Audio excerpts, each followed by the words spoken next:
بسم اللہ الرحمن الرحیم۔ نماز فجر کے بعد یہ کروڑوں کا وظیفہ صرف 3 بار اس طریقے سے پڑھ لیں، ذاتی مکان، دولت، گاڑی، عزت سب کچھ ملے گا۔ محترم ناظرین، کسی بھی نماز کے بعد یہ وظیفہ کر لو، صرف 3 بار اس طریقے سے پڑھنا ہے۔ انشاءاللہ آج 700 کروڑ بھی مانگو گے تو انشاءاللہ اللہ پاک کے فضل و کرم سے مل جائے گا۔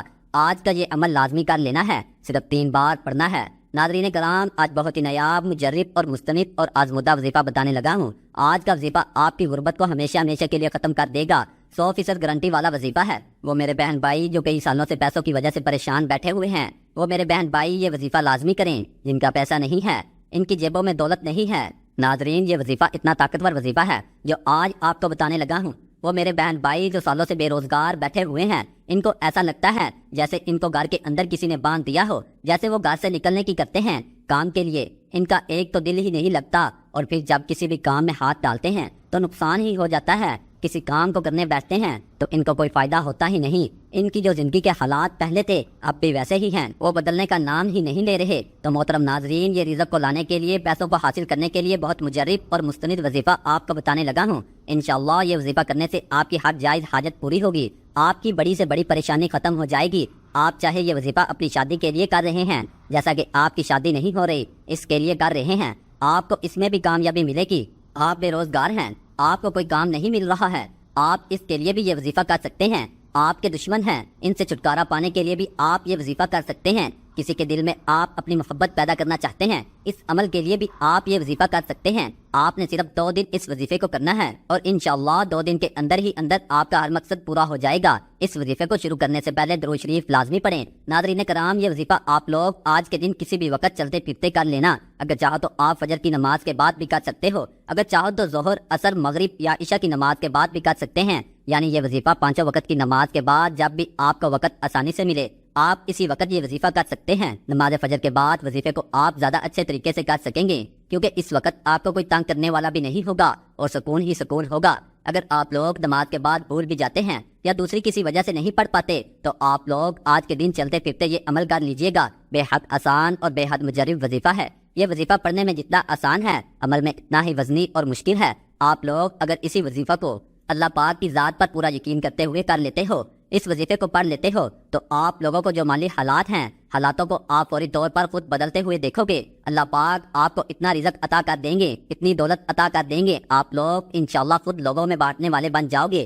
اگر آج آپ بے روزگار ہو، آپ کے پاس پیسے نہیں ہے، لوگوں کے پاس مانگنے جاتے ہو، لوگوں کے آگے ہاتھ پھیلاتے ہو، تو آج یہ وظیفہ آپ کو لازمی پڑھ لینا ہے۔ آپ کو وظیفہ کس ترتیب سے کرنا ہے، اس عمل کو کیسے پڑھنا ہے؟ سب سے پہلے ناظرین، اس حاجت کی، اس مقصد کی آپ کو نیت کرنی ہے جس کے لیے آپ یہ وظیفہ، یہ عمل پڑھ رہے ہو۔ جو بھی آپ کی حاجت ہو، اس کی نیت لازمی کیجیے گا۔ آپ کو ذاتی مکان چاہیے، دولت چاہیے ہو، کاروبار میں آپ کو ترقی چاہیے ہو، گاڑی چاہیے ہو، اچھی جاب چاہیے ہو، یا آپ چاہتے ہو کہ آپ کے قرض اتر جائیں، تو اس کے لیے نیت کیجیے گا کہ میرا قرض اتر جائے، اس کے لیے میں یہ وظیفہ پڑھ رہا ہوں یا پڑھ رہی ہوں۔ پھر آپ کو فوراً سے ہی یہ وظیفہ پڑھنا شروع کر دینا ہے۔ ناظرین، انسان کو چاہیے اپنی جائز حاجت اور مرادوں کے حصول کے لیے اللہ تبارک و تعالیٰ کی طرف سے رجوع کرے۔ ناظرین، انسان کو چاہیے اپنی جائز حاجت اور مرادوں کے حصول کے لیے اللہ تبارک و تعالیٰ کی طرف رجوع کریں، تمام فرائض کی پابندی کریں، گناہوں سے خود بھی بچیں اور گھر والوں کو بھی بچائیں، کثرت سے توبہ استغفار کریں۔ آج کی خاص ویڈیو میں رزق کے حوالے سے ایک ایسی تسبیح کا عمل پیش کیا جا رہا ہے حدیث شریف سے ثابت شدہ ہے، اور اگر آپ یہ تسبیح پڑھنا شروع کر دیں گے اور اس تسبیح کا ذکر کرنا شروع کر دیں گے، تو انشاءاللہ اللہ تعالیٰ کے حکم سے فرشتے بوریاں بھر بھر کر آپ کو رزق دیں گے انشاءاللہ۔ اور جیسے ہی آپ اس تسبیح کو پڑھنا شروع کر دیں گے، آپ کے لیے غیب سے مال و دولت کا انتظام ہو جائے گا۔ سب سے پہلی بات ہمیشہ یاد رکھیے کہ اللہ تعالیٰ کی ذات سے کبھی بھی مایوس نہ ہو، بلکہ جب بھی کوئی پریشانی آئے، اللہ تعالیٰ کی ذات پر ہی کامل یقین رکھیں۔ ہمارا عقیدہ اور ایمان ہے کہ ہر خوشی اور غم اللہ تعالیٰ کی طرف سے ہی ہے۔ کوئی آزمائش یا کوئی مصیبت آئے تو اللہ پاک کو کثرت سے یاد کریں۔ جو لوگ اللہ پاک کے ساتھ، اس کی بندگی کے ساتھ، اس کے فرائض بھی ادا کرتے ہیں اور اللہ تعالیٰ کے ساتھ شکر اور صبر کے ذریعے جڑے رہتے ہیں، اس کے بندوں کے ساتھ نرمی، شفقت اور احسان کا رویہ رکھتے ہیں، تو یقین کیجئے اللہ تعالیٰ ان کی غیب سے مدد کرتا ہے اور ان کے معاملات عزت سے انجام پاتے رہتے ہیں۔ ناظرین، جو بھی شخص یہ تسبیح پڑھنا شروع کر دیتا ہے، اللہ تعالیٰ اس کے رزق کا بندوبست فرما دیتے ہیں۔ وہ کون سی دولت والی تسبیح ہے، ہم بتاتے ہیں۔ وقت کی نزاکت کو مد نظر رکھتے ہوئے وظیفہ کی طرف چلتے ہیں۔ یہ وظیفہ آپ نے کسی بھی نماز کے بعد یا کسی بھی وقت چلتے پھرتے کرنا ہے، اور سب سے پہلے اول و آخر 3 مرتبہ درود ابراہیمی لازمی پڑھنا ہے۔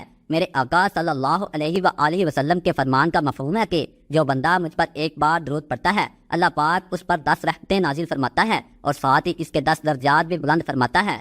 تو پیارے بھائیوں اور بہنوں اپنی مغفرت کروائیں، پیارے آقا صلی اللہ علیہ وآلہ وسلم پر کثرت کے ساتھ درود پاک پڑھیں، کیونکہ آپ صلی اللہ علیہ وآلہ وسلم پر درود پاک پڑھنا باعث رحمت بھی ہے اور باعث برکت بھی ہے۔ آپ کوئی سا بھی درود پاک پڑھ لیں جو آپ کو آسانی سے یاد ہو، جو آپ کو آسان لگتا ہو۔ درود ابراہیمی ایک مرتبہ میرے ساتھ بھی دہرا لیں۔ اللہم صلی علی محمد وعلی آل محمد کما صلیت علی ابراہیم وعلی آل ابراہیم انک حمید مجید۔ اللہم بارک علی محمد وعلی آل محمد کما بارکت علی ابراہیم وعلی آل ابراہیم انک حمید مجید۔ اب چلتے ہیں اپنے وظیفے کی جانب۔ درود پاک پڑھنے کے فوراً بعد میرے بھائیوں اور میری بہنوں، میرے بزرگوں، جیسے ہی آپ درود پاک پڑھ لیں، اب آپ کو سب سے پہلے سورۃ کوثر صرف 3 بار پڑھ لینی ہے۔ بسم اللہ الرحمن الرحیم، انا اعطیناک الکوثر فصل لربک وانحر ان شانئک ھو الابتر، صدق اللہ العظیم۔ ناظرین کرام، آپ کو یہ وظیفہ کرتے وقت صرف چند منٹ لگے، لیکن انشاءاللہ آپ مجھے دعائیں دو گے۔ جیسے ہی آپ لوگ سورۃ کوثر کو 3 مرتبہ پڑھ لیں، اس کے فوراً بعد آپ نے پہلا کلمہ 33 مرتبہ پڑھنا ہے۔ اس سے پہلے حاجات کی نیت کیجیے گا، پھر آپ نے صرف 21 مرتبہ یا غنیو یا مغنیو کو پڑھنا ہے۔ محترم ناظرین، 3 دفعہ سورۃ کوثر، 33 مرتبہ پہلا کلمہ اور 21 بار یا غنیو یا مغنیو، اور ان کے بعد صرف 1 مرتبہ 100 دانوں والی تسبیح استغفار کی پڑھ لینی ہے۔ استغفار آپ کوئی سا بھی پڑھ سکتے ہیں، چاہے تو نہایت ہی مختصر استغفر اللہ استغفر اللہ استغفر اللہ پڑھ لیں۔ آپ لوگ یہ استغفار بھی پڑھ سکتے ہیں، استغفر اللہ الذی لا الہ الا هو الحی القیوم واتوب الیہ۔ میرے بھائیوں اور بہنوں، اس وظیفے کے معجزے دیکھ کر آپ حیران رہ جائیں گے۔ میرے ناظرین، جیسے ہی آپ یہ عمل مکمل کر لیں، اس کے بعد آخر میں درود پاک پڑھیے گا۔ 3 مرتبہ جو شروع میں پڑھا تھا ناظرین کرام، اس کے فوراً بعد اللہ پاک سے دعا مانگ لیجیے گا۔ اپنی ہر مراد، ہر حاجت کی تکمیل کے لیے اللہ تعالیٰ سے رو رو کر دعا مانگنی ہے۔ اے اللہ تو دانا ہے، اے اللہ تو غنی ہے، ہم محتاج ہیں۔ اے اللہ تو قوی ہے، ہم ضعیف کمزور ہیں۔ اے اللہ، آج بھکاری بن کر تجھ سے کرم کی بھیک مانگتے ہیں۔ اے اللہ، تجھ سے مدد کی بھیک مانگتے ہیں۔ اے اللہ، ان اٹھے ہوئے ہاتھوں کی لاج رکھ لے۔ اے اللہ پاک، نہ جانے کتنے بندوں نے دعاؤں کی درخواست کی ہے۔ اے اللہ، تو بہتر جانتا ہے کہ ہم کیا ہیں، ہماری زندگیاں کیا ہیں۔ اے اللہ پاک، تو نے عزت دی ہے۔ اے اللہ، لوگ عزت کے ساتھ سلوک کرتے ہیں۔ اے اللہ، اگر ہمارے گناہوں کو ظاہر کر دے تو کوئی ہماری طرف دیکھنا بھی پسند نہ کرے۔ اے اللہ، تو اپنے بندوں کی حاجتیں ان سے بہتر جانتا ہے۔ اے اللہ، جو بیمار ہیں انہیں شفا عطا فرما دے۔ اے اللہ، جو کمزور ہیں انہیں قوت عطا فرما دے۔ اے اللہ، جو محتاج ہیں انہیں غنی کر دے۔ اے اللہ، جو مقروض ہیں انہیں قرضوں کے بوجھ سے نجات عطا فرما دے۔ اے اللہ، نہ جانے تیرے کتنے بندے مقروض ہو کر زندگی گزار رہے ہیں۔ اے اللہ، قرض کے بوجھ سے سب کو دوش فرما دے۔ اے اللہ، اپنے خزانہ غیب سے ہمارے قرضوں کی ادائیگی کا انتظام فرما دے۔ اے اللہ، ہمارے رزق، مال و دولت میں برکت عطا فرما، اور ہمیں نیک اعمال پر عمل کرنے کی توفیق عطا فرما، اور ہمیں 5 وقت نماز باجماعت ادا کرنے کی توفیق عطا فرما۔ آمین ثم آمین۔ اللہ تعالیٰ ہم سب کا حامی و ناصر۔ ناظرین، عمل کی تصویر کے لیے اللہ تعالیٰ کے 99 ناموں میں سے کوئی ایک نام کمنٹ میں ضرور لکھیں۔ جزاک اللہ خیرا۔